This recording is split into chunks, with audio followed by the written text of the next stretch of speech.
This is a Founding Media podcast, produced at Austin Community College District. Welcome to Science and Mall, y'all. I'm your host, Dan Dillard.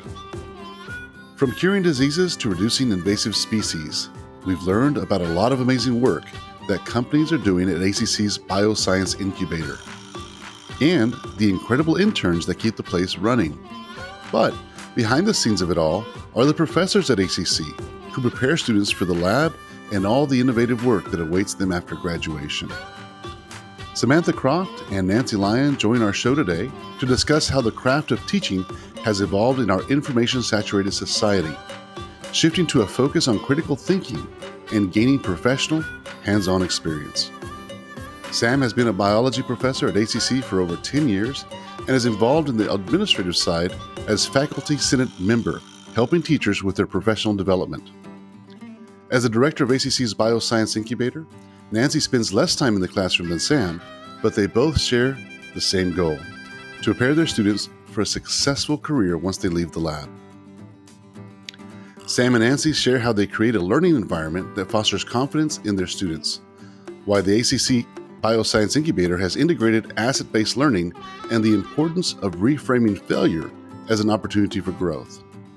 Let's jump in to hear more from Sam and Nancy about the innovative teaching methods at ACC and why they're banning the word fail.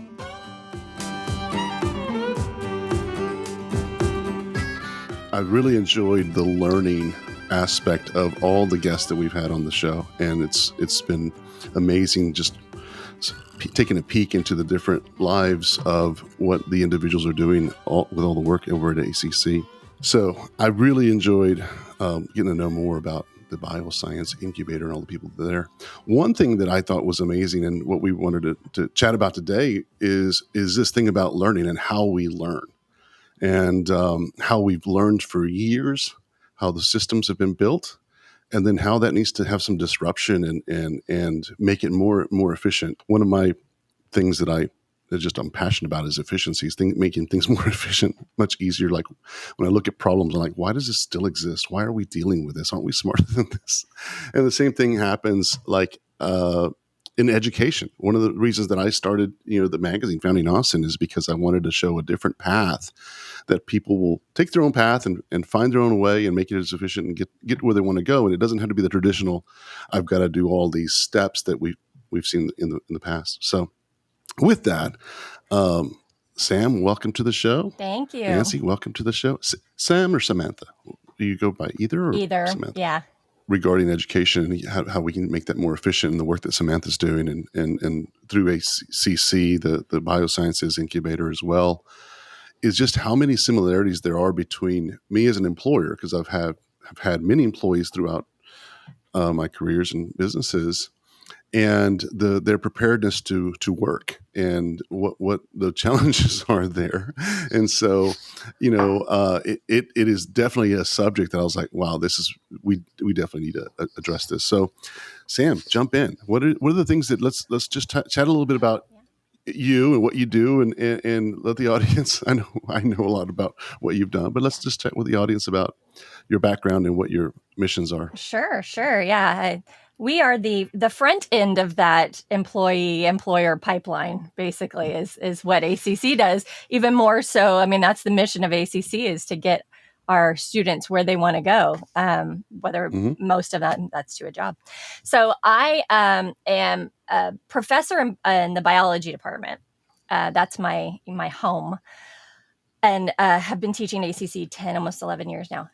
But I also am involved in a lot of the administrative stuff, faculty senate, that kind of thing, and some of the teacher professional development, training the teachers on the high impact practices of teaching, basically, so we can get as efficient.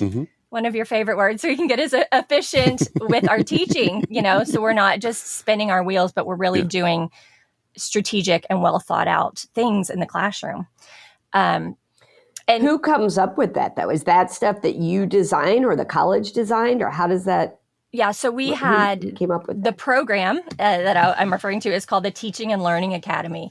And we hired out, it ended up being 25 different faculty that were specialists in different things, and they created these modules. So each one of them has a developer of that particular module, and they're all, database research based high impact practices. So the tagline is, it was designed by faculty for faculty. Really cool. What are some of the benefits that you're seeing, or what are some of the changes you want to see? Well, for that, in that program in particular, so much, it kind of goes back to the point of what we were talking about. So much of academia has been what's been handed down from your forefathers. We have this very, most of us in higher education are subject matter experts. I was in the lab for years. I was not in the classroom being taught how to teach. And so you walk in as an expert in your field, and you're doing a skill that has no background. So what we end up doing is mimicking what we saw, because, that's what we know. Okay. And unless you specifically go out and hunt different things, you're just going to do what you know. And that's lovely to a degree, but our world has changed. The techniques of, the sage on the stage, where you've got the guy standing there lecturing, that was highly effective back when information was an elite, rare thing. And your job was to deliver information. Well, that's not the world anymore. Anyone can Google anything. So the role of the educator needs to change. It's me telling you a fact. Half the time my students will pull out, if they find something interesting, they pull out their phone and start Googling it and go, "Did you know? Did you know?" Because they're, you're wrong, teacher. Well, and students will do that too. You got to be careful. But information is no longer a privilege. So what the educator needs to do is so different than it was. Pre-Google. That was not that long ago, Right.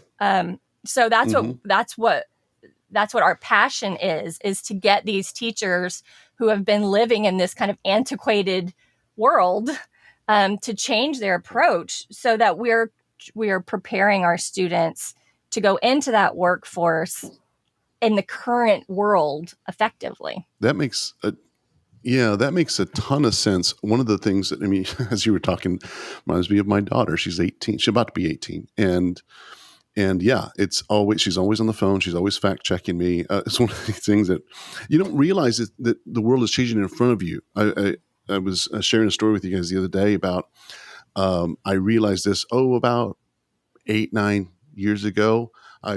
Back in the day, when people ask you, about something, you give your best guess. Here is, based on my experience, here's the answer. And so I grew up delivering that kind of language, those kind of answers.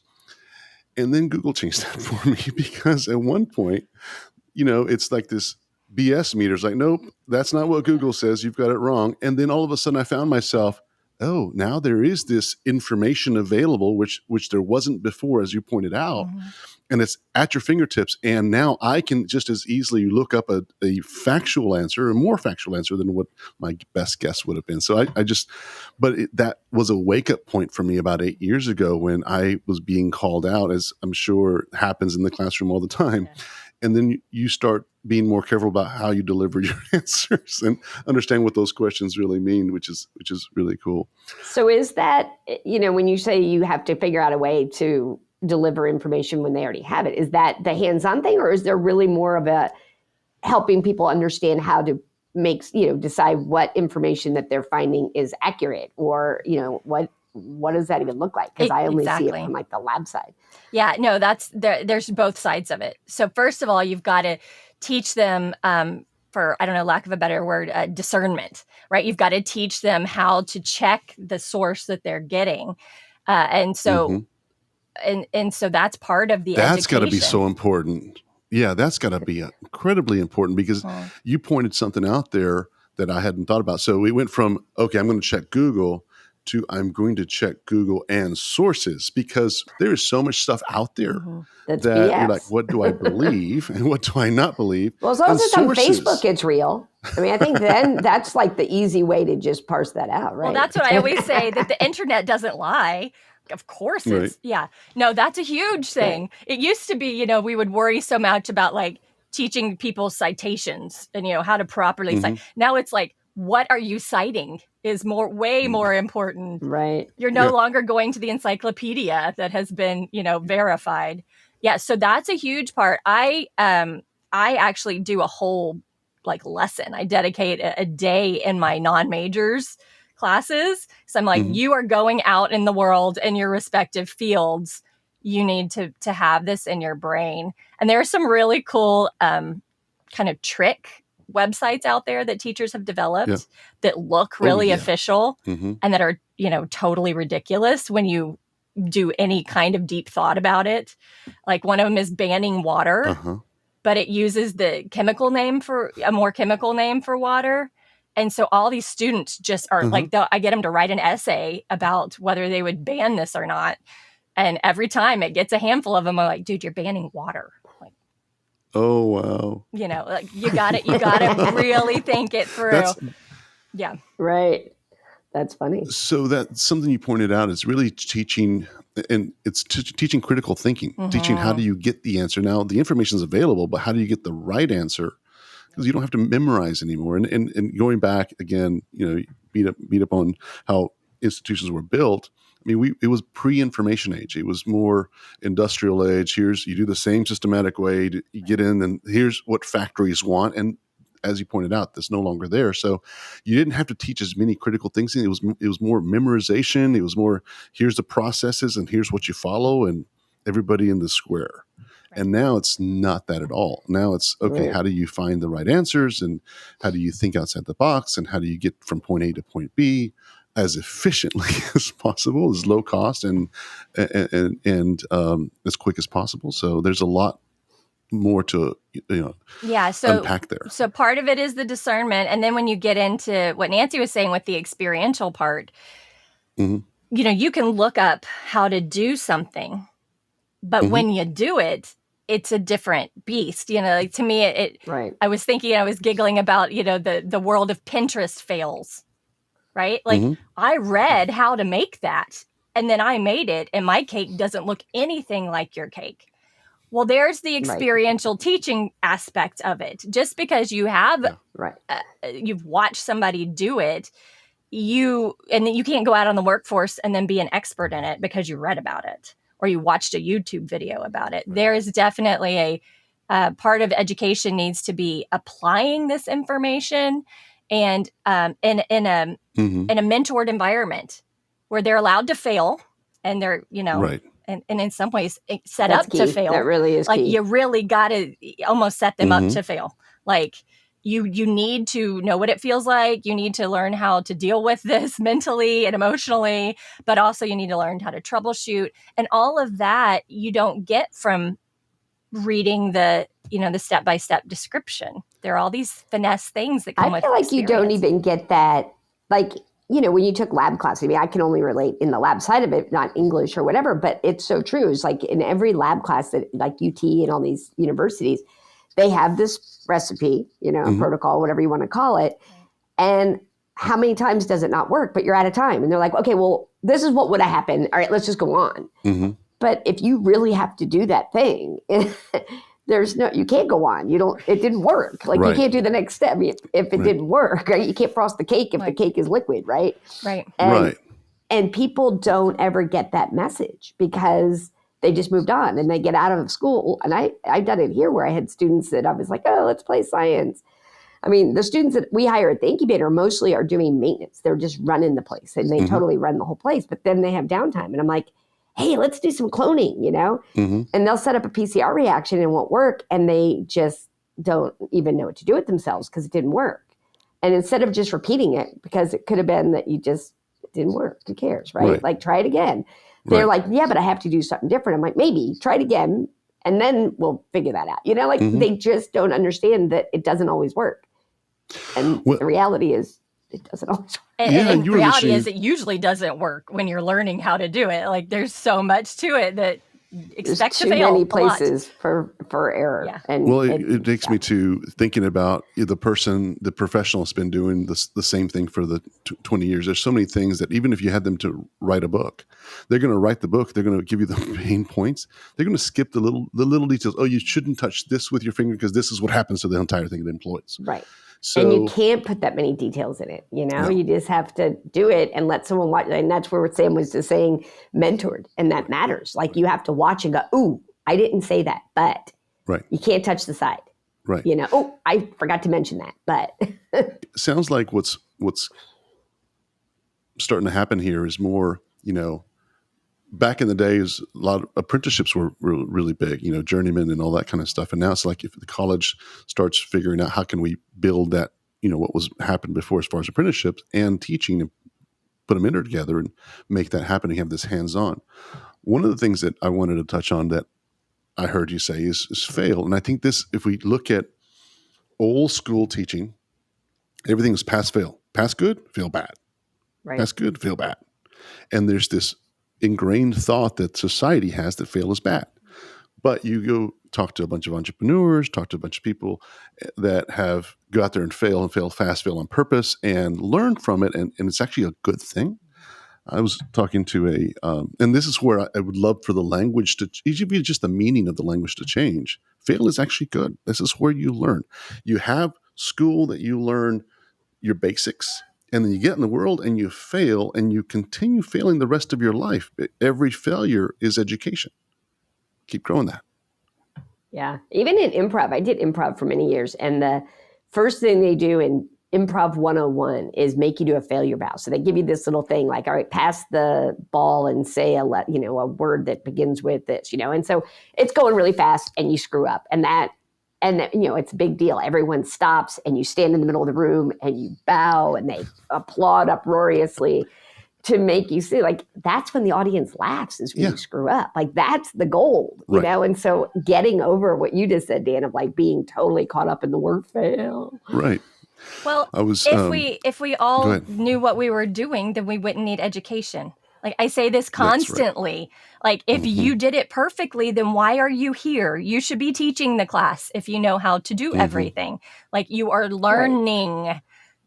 I was interviewing a scientist from Austria and just fascinating. When I said the word fail, he's like, I don't like that word. And I'm like, why? And he's like, because in America, it's like fail fast, fail early, fail, and just keep learning from it. He's like, I don't like that word. We use the word test. Scientists use the word test. You take Edison, who failed at making the light bulb 1,000 times. It's not failure. He just tested 999 times. Right. And then he got the right thing. And so just changing what that means was so significant for me. The way he looked at it was really cool. But that's our society too. Our society has this idea that, you have to do everything perfectly. But, if you think about it, we go back to the information. If you're memorizing facts, you're wrong, right? Like if the answer is 5 and you say 4, wrong. Like you failed, right? Like, but when you're doing critical thinking, when you're doing these higher level applied things, there's not usually such a black and white yes or no answer. And so this concept, I always like to say, let's do an experiment. Let's try it and see what happens. Right. You've got to frame it. You're changing the vocabulary. You've got to, and that's actually a huge movement right now at ACC is the concept of evaluation as a growth and a learning tool. You're assessing your students. The concept of like a test, and everybody's just like, ugh, I'm wrong. I didn't get it. It's like, no. I'm showing you where you can improve. This is growth. This is not judgment. It's growth. And we're actually going through that with all of the faculty right now too, of like, when you get an evaluation, this is where you can improve. You don't want to get an evaluation that's all perfect, because you're not getting any suggestions to get better. So that's like a huge thing right now. Undercurrent in the college is shifting that concept of judgment versus growth points. A couple of points that I want to make from a business side. So what I love about this conversation is the amount of, I've interviewed probably over 150 entrepreneurs. And so a lot of business discussion. Of course, I run 3 or 4 businesses myself, and I've done this for a long time.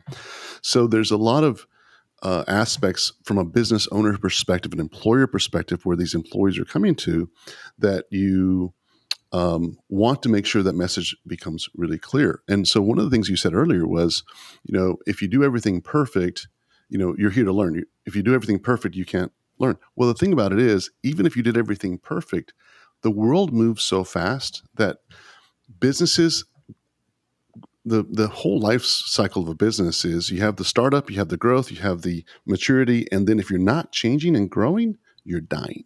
Look at Blockbuster, just as an example. I don't know. I hear their stock's doing well. But just the cycle of some of these businesses, no matter how big they get, if they're not adapting, if they're not learning from their failures and growing, they're going to die. It's a cycle. And so if you're going to go work for someone, or from a student to go become an employer or your own boss, you have to understand that you always have to keep changing and adapting, or the business is going to suffer, because the world changes really fast around you. Look at us right now. We're doing this whole podcast on Zoom. I'm not Zoom, on Zencaster, on video. And this is something that we weren't doing a year ago. The technology's there. Now we have to shift. If someone is stuck in one way of doing it and doesn't grow, then before you know it, you're doing things that are more costly and less effective and all that kind of stuff. But even in the science stuff, Sam and I knew each other because she was in the lab down the hall from me. I was in a lab at UT for 16 years. She did her PhD in the lab down the hall. And so even the stuff that we were doing then, like technology in the sciences, has gotten outrageous. You do one experiment and you have enough data that you could be sitting there processing it for a year, like from one experiment. And so it used to be like, oh, we need more people in the lab to put their hands on the pipettes to do the experiments. And now it's like, oh crap, we need bioinformaticians to process all this data from this one run. It's a totally different world even at that scale, because the technology, can just show you so much. Like one Google Earth image, now zoom in and see all of the roads and label them all and put the, same thing with genetic data or protein expression, or, all of the things that happen in science, this vaccine stuff, whatever. But it's totally different thinking and skill sets. Makes sense. Sam, I do have a question regarding thought processes. Mm-hmm. You mentioned that right now a big thing is figuring out this experiment, right? So these are the things that you can learn and be better. It made me think, though, once again, going back to the way school was done, is you had to focus on your failures or the things that you're not passing and become better at that area. The rest of the stuff you were natural at or whatnot, but right. The stuff that you were not good at is what you were supposed to focus on. One of the ways that business owners look at it, and this is the way I build companies or I build employees, I don't try to pick people and put them in a position. I will create the position for the person, if that makes sense. So it's like building a basketball team. I'm not going to have all one type of player. I want to make sure I've had a diversified team, and I'm not going to try to fit one person. If the person's not good at 3-pointers, I'm not going to force them to sit there. It costs me too much money to force them to do 3-pointers. So as I bring someone on, I really watch for their skills and what they're really good at, what they're passionate about. And then I see if there's a place in the team for that, and then really have them focus on what they love the most. Is that something that you look at in teaching as well? Is like, look, this student is really good at these areas. How do we bring more of that out versus focusing on only the parts that they're not good at? It's very, and if you're familiar with Maria Montessori, it sounds very Montessorian approach, where you find the passion of the child and then figure out how to teach them through that passion. Yeah. There actually is a whole movement. It's called asset-based thinking, where we're trying to teach teachers how to look at a student, and instead of seeing a deficit, they're not good at this, I need to teach that. You say, you're good at this, let me teach through it. So yeah, it's a whole thing called asset-based teaching. And we actually have he's been here a couple of years, but we have an employee at ACC who is trained to do a training on strengths-based training. Like it's in that case, it's more of kind of for an employer where, you've got a team of people, how to identify the strengths of your team and then arrange your team to it. But we, starting in the fall, actually, our program is the kickoff of our program is going to be him coming to teach our teachers how to do that.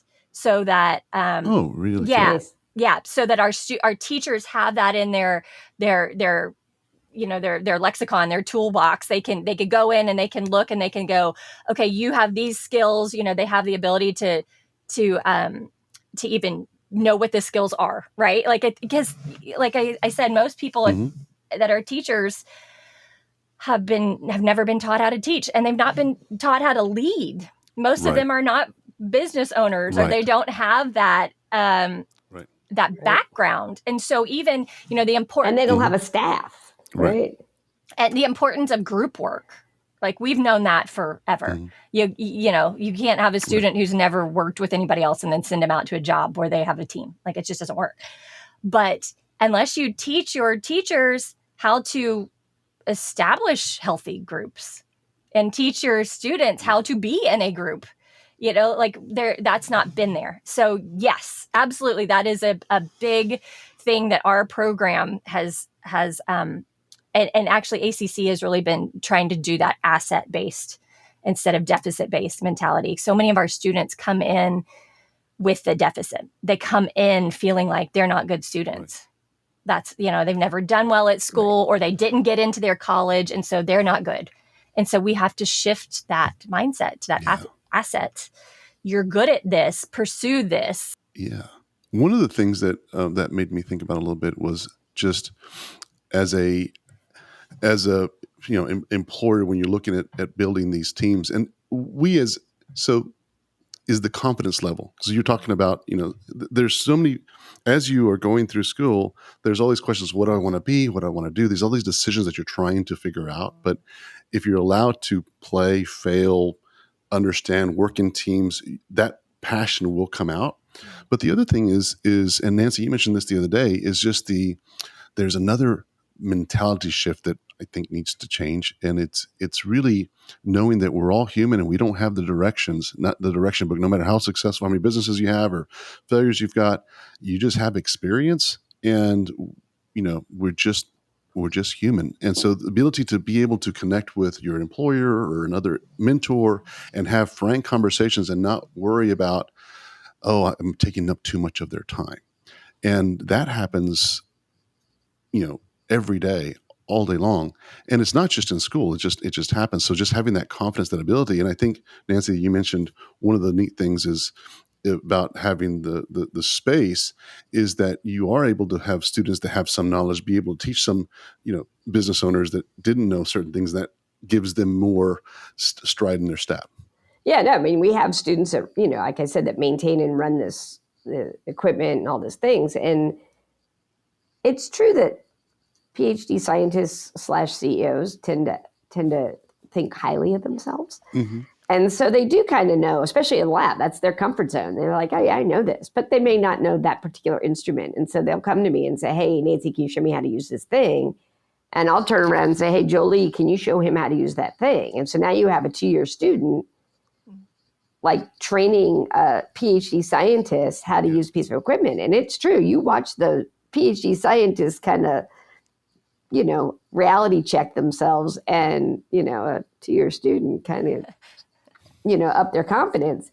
And it's hugely impactful. I mean, it makes them walk in to the job after the internship and confidently apply for that job. Like, I know how to use this stuff. I just ran this whole place. Yeah, that's another huge benefit I see from the mentorship type of hands-on learning is just feeling good day one of going into the job and understanding what's required.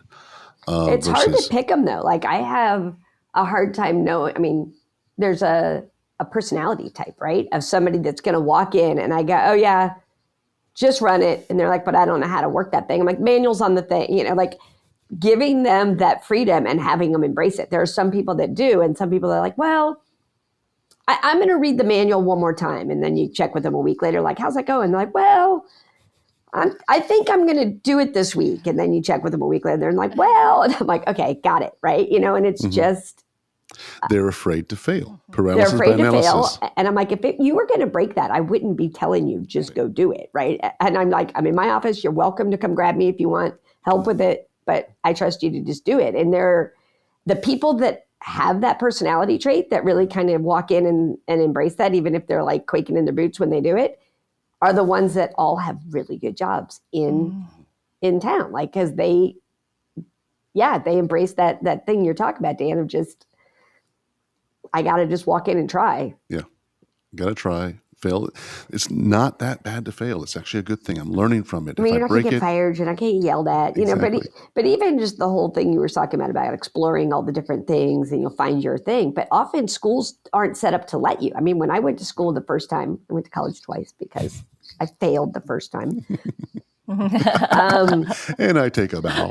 Right. But I mean, basically I was doing that. I was just taking classes that sounded interesting. And I was like, okay, let's see where it leads. And they were like, okay, it's this, third year, you have to declare a major. I'm like, yeah, no, I'm sure yet. I think it's going to sort of work this way. And they're like, no, you have to declare something. And I was like, no, I'm not ready. And they said, well, you can't register for classes. And so I dropped out, Wow. and I dropped out for 8 years Wow.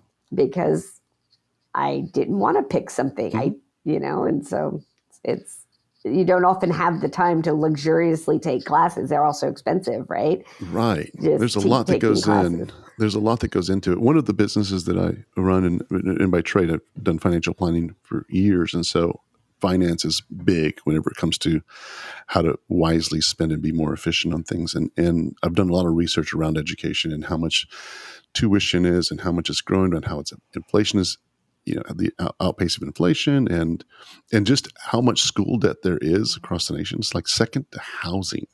It is in the trillions. It's insane. And so what that means, though, and the way I look at the big picture is, means that your decisions have to be, you can't be forced down a path. You can't be like, choose this. You're third year now. Choose what you're going to be the rest of your life, because that pressure alone, you're spending a lot of money, as you pointed out. Every person's investing in their future, and just having that system where you have to do something in this framework, it doesn't jive for everybody. It doesn't work for everybody. And it doesn't necessarily have to be what you do for the rest of your life, but nobody tells you that. We work with a bunch of people in the community, my other lab spaces and other incubator type things that support the biosciences in Austin. Mm-hmm. And we have a learning series that we started. It's mostly geared at grad students at UT and postdocs, because they are trained to be a professor, and the professor jobs are so competitive and nobody's going to get them. Mm-hmm. And nobody is telling them along the way, first of all, you better have a plan. Mm-hmm. And you're probably going to need more than just your PhD. So you better take the time to take that computer class or that business class or whatever it is. Mm-hmm. But nobody's telling them that. And so we have a learning series that we do monthly, and it's called Candid Conversations. And it's basically find somebody who has what looks like from the outside a sweet little gig, and they've got this great job, and most people look at that and go, oh man, they did this really strategically. Mm-hmm. They went and did this, and then they did this, and then they got the job they wanted. And it's like, no, mm-hmm. They did this, and then they got laid off, and then their husband moved across this thing, and they had to find something in another town, and they mm-hmm. stumbled on this thing. And mm-hmm. most paths are like that. And people are going through these things, go, well, whatever I decide has to be what I do for the rest of my life, which is totally what I thought, and that's why everybody I dropped out. But it doesn't have to be that. It's a lot of pressure there. There's a lot of pressure there. Of the, I'm going to call it 150 interviews I've done of the various entrepreneurs that I've interviewed, I have yet to find one that is doing what they studied in college. They didn't start a business of what they started in college. It's uh-huh. There's definitely a point to point where you can see how their life is, and just what you just described. I can see how they got to the business that they're doing now, but it is a long journey from college. And you pick up things along the way, and you connect the dots, and then you launch something. But it's really fascinating to hear the story of how they got where they got. And back to what you were saying earlier, is just this imagination of what things should be a straight line. It never is. And that's what I love about these stories, because it makes everybody more human. You're like, oh, that person's just like me. They have these kind of failures and relationships and start overs and this and that. And yet they still were able to accomplish what they wanted to accomplish. So, Right. Once they let themselves. Well, Really cool. I mean, I feel like that's a perfect example of going back to what we were just talking about being stepping out and being willing to fail. And, like I'm trained in this, but like an opportunity is over here and it's kind of adjacent and I didn't take that class and can I really do it? And that goes into that being willing to, play with the machine, even though nobody trained you on how to do it, just knowing that you may not get it perfect, but you can do this. That's something and that that's we can what you're teach. teaching in the classroom, right? Like teaching them how to trust their instincts, find the information, like comes at you fast and you got to be able to critically think, what am I going to do next? How am I going to adapt? Right. So, and people are more adaptable than they give themselves credit for. I mean, you see this with kids, like people like say, oh my God, the COVID, it's going to damage my kids. Yeah, it's going to be a bummer, but there are kids that get abused and they adjust, I think COVID's going to be all right. Getting fired from a job or laid off. Yeah, it's going to suck, but it's also, you're going to survive, right? Yeah. It teaches you how to live differently and be resilient. And sure. And I think humans really important. Yeah, humans are incredibly resilient. You think about all the things that we've had in the last 20 years that we've had to, as a society, had to confront, and then how it shocks at first, and then you get used to it, and then you adapt your living, and that happens in all areas of life for sure. Right. Well, I totally enjoyed this conversation. I think that there's a lot of benefit from the listeners. The audience is young and older to listen about how academia is changing to adapt towards the future and how Samantha and ACC and various people there. I think there's a lot of really great nuggets about how, from business perspective, business has to change in that all the time. And so education to get there also has to adjust. And I'm loving the efficiencies that are being built with the learning, because that's what's the future about. What I'm hoping is that as Sam makes progress with all of that kind of stuff in the academic side, that it opens up opportunities for the academic side to work over here at the incubator, right? Mm-hmm. More students coming out of that program, more faculty wanting to get involved. My goal is to have faculty from every department in this college. Like you said, nice. They're running their companies and they already know the bioscience part. What they don't know is the CAD design or the website development or how to make a video of their slick, cool technology or whatever it is. And ACC is just like a treasure trove of expertise. And if we could get everybody to embrace what she's talking about and get them to encourage the students to embrace that, I mean, we could be a machine. Love it. Love it. Well, thanks for being on the show. I can't wait to share this episode out and have some of that new stuff go out to the kids that are listening. Thank you. Adults. Thank you. Kids, young and old. Yeah. Have a wonderful day. Take care. You too. Bye.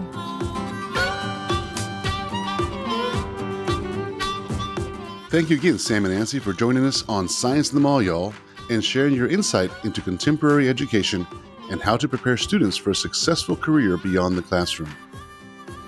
If you'd like to learn more about opportunities for students at ACC Bioscience Incubator, check out the link in our show notes. Science in the Mall, y'all, is created in partnership between Founding Media and the Austin Community College Bioscience Incubator. To learn more about their work, please visit the link in our show notes. If you learned something new today, be sure to like and subscribe and spread the wealth by sharing the episode with someone else.